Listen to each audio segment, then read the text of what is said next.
Bismillahirrahmanirrahim. Assalamualaikum warahmatullahi wabarakatuh. Nama saya Dini Rahmawati, saya dari kelas 4B Manajemen S1. Di sini saya akan memaparkan atau mempresentasikan tentang desain produk.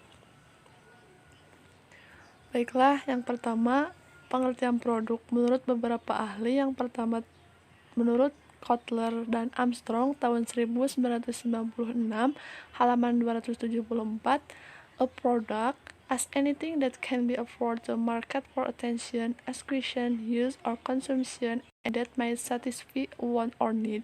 Yang artinya, produk adalah segala sesuatu yang ditawarkan ke pasar untuk mendapatkan perhatian, dibeli, dipergunakan, dan yang dapat memuaskan keinginan atau kebutuhan konsumen.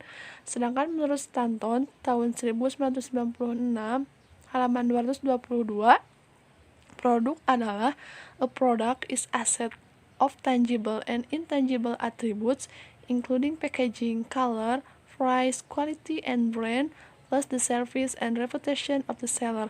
Artinya, suatu produk adalah kumpulan dari atribut-atribut yang nyata maupun tidak nyata, termasuk di dalamnya kemasan, warna, harga, kualitas, dan merek ditambah dengan jasa dan reputasi penjualannya. Sedangkan yang terakhir menurut Ciptono tahun 1999 halaman 95, secara konseptual produk adalah pemahaman subjektif dari produsen atas sesuatu yang bisa ditawarkan sebagai usaha untuk mencapai tujuan organisasi melalui pemenuhan kebutuhan dan keinginan konsumen. Yang selanjutnya yaitu atribut produk. Atribut produk di sini dibagi menjadi 3, yaitu label, kemasan, dan merek. Arti dari merek menurut Kotler adalah nama atau istilah, simbol atau lambang dengan warna, gerak atau kombinasi atribut-atribut lainnya yang diharapkan dapat memberikan identitas dan diferensiasi terhadap produk pesaing. Sedangkan kemasan menurut Kotler, kemasan atau packaging merupakan proses yang berkaitan dengan perancangan dan pembuatan wadah atau pembungkusan suatu produk. Dan label menurut Kotler adalah tempelan sederhana pada produk atau gambar yang dirancang dengan rumit yang merupakan kesatuan dengan kemasan. Dan yang selanjutnya yaitu siklus hidup produk. Perancangan atau pengembangan produk dibutuhkan oleh produsen dalam rangka mempertahankan atau meningkatkan pangsa pasar dengan cara mengidentifikasi kebutuhan-kebutuhan konsumen akan manfaat produk, mendesainnya sampai ke tingkat perencanaan pembuatan produk tersebut. Perencana produk harus memikirkan produk pada 3 tingkatan, yaitu yang pertama, tingkat paling dasar, yaitu produk inti atau core product yang ditujukan untuk menjawab pertanyaan apa yang sebenarnya dibeli oleh pembeli. Sedangkan yang kedua yaitu tingkat produk aktual atau actual product. Perencana produk harus menyusun produk aktual di sekitar produk inti. Produk aktual di sini mempunyai 5 macam karakteristik, yaitu tingkat mutu, sifat, desain, nama merek, dan kemasan. Sedangkan tingkatan yang terakhir yaitu tingkat produk tambahan atau augmented product. Perencana produk harus menyusun produk tambahan di sekitar produk inti dan produk aktual dengan menawarkan tambahan servis dan manfaat bagi konsumen.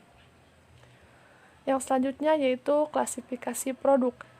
Klasifikasi produk di sini dibagi menjadi 2. Yang pertama produk konsumen atau consumer product, yaitu apa yang dibeli oleh konsumen akhir untuk konsumsi pribadi.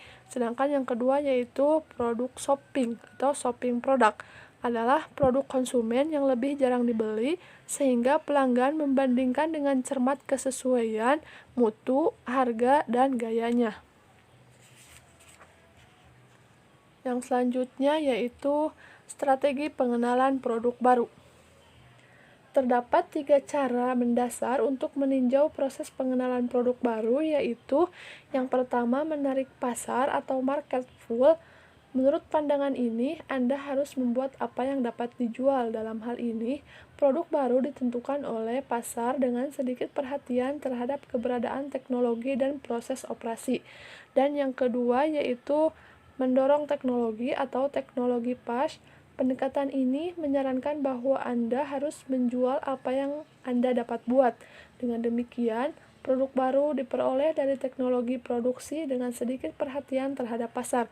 Sedangkan yang terakhir yaitu antarfungsional atau interfungsional in nature. Pengenalan produk baru adalah bersifat antarfungsional dan membutuhkan kerjasama di antara pemasaran, operasi, teknik, dan fungsi lainnya.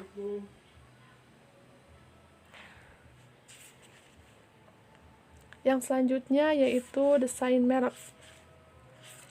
Desain merek di sini secara prinsip merek adalah nama atau istilah, tanda, simbol, rancangan atau kombinasi dari semua itu yang dimaksudkan untuk mengenali produk atau jasa dari seorang atau beberapa penjual dan untuk membedakannya dari produk pesaing.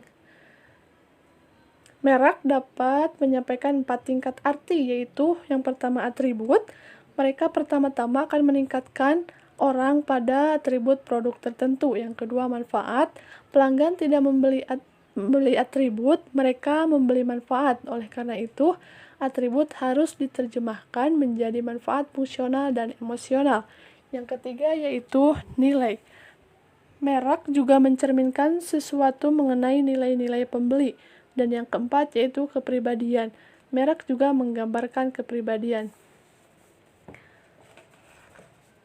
Nilai merek lebih tinggi jika mempunyai loyalitas merek, kesadaran merek, anggapan mutu, asosiasi merek lebih tinggi, dan aset lain seperti paten, merek dagang, dan hubungan saluran.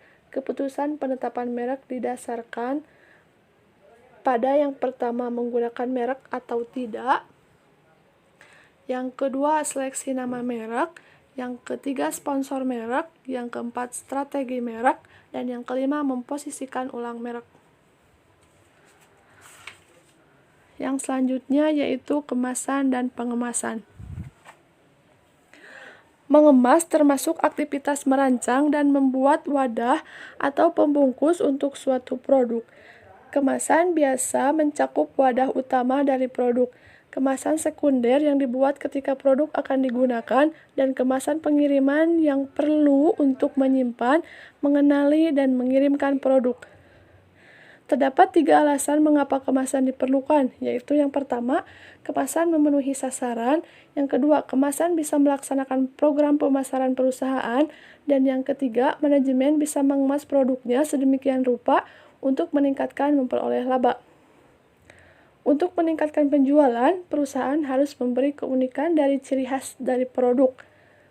Kemasan produk menjadi salah satunya. Di sini, kemasan bukan hanya sebagai pembungkus, tetapi juga bisa dijadikan sebagai salah satu alat promosi efektif. Yang selanjutnya yaitu pembuatan label. Fungsi dari label yaitu ada 4. Yang pertama, label mengidentifikasi produk atau merek. Yang kedua, label dapat menguraikan beberapa hal mengenai produk, siapa yang membuat, di mana dibuat, kapan dibuat, apa isinya, bagaimana sebaiknya digunakan, dan bagaimana menggunakannya dengan aman. Yang ketiga yaitu label dapat mempromosikan produk dengan gambar menarik. Yang keempat, label mungkin juga mengklasifikasikan produk. Yang selanjutnya yaitu pelayanan. Kunci keberhasilan dalam persaingan sering terletak pada penambahan pelayanan yang menambah nilai dan meningkatkan kualitasnya. Hal ini juga didukung oleh survei dari US News and World Report bahwa pelanggan pindah dari satu perusahaan ke perusahaan lain 69% disebabkan karena tidak dilayani oleh karyawannya dengan baik. Produk yang tidak sesuai hanya menempati urutan kedua, yaitu 12%, dan harga hanya 10%, serta lokasi hanya 9%. Mungkin itu yang dapat saya sampaikan. Semoga bermanfaat. Wassalamualaikum warahmatullahi wabarakatuh.